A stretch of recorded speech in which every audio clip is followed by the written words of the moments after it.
Hi, Dr. Stansel. It's Ashley Allen. This is week 4. Today is September 22nd. This is for microbiology.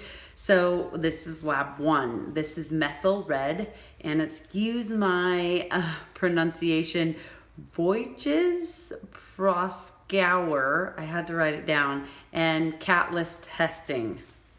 So this is the beginning of our lab. So what we're going to do is we have our E. coli here, and we're going to take this active broth and put it in our MRVP tube and allow that to incubate for 48 hours. So what do we do first? Well, we got to have our safety gear, right? So I'm going to cover my mouth. I hope you can hear me so I don't breathe on my cultures, and I'm gonna face the camera down so you see what I'm doing, and I'll keep talking, okay?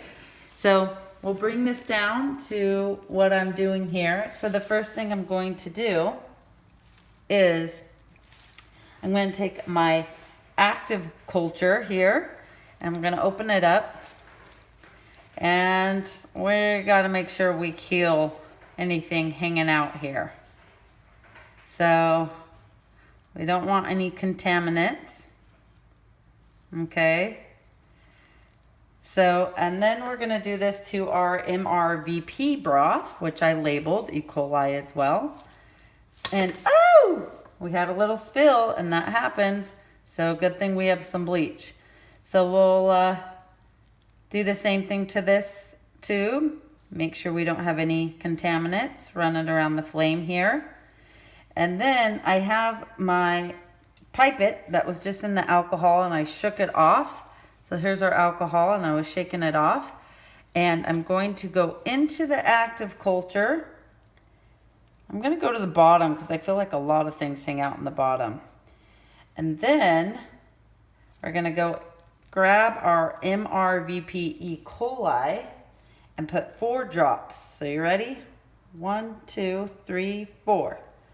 All right, so we're gonna run these back around the flame. I'm gonna put this in bleach. We're gonna run these back around the flame. And then I have to do this for our next sample, which is the S. epidermidis. And then we're gonna let them intubate for 48 hours.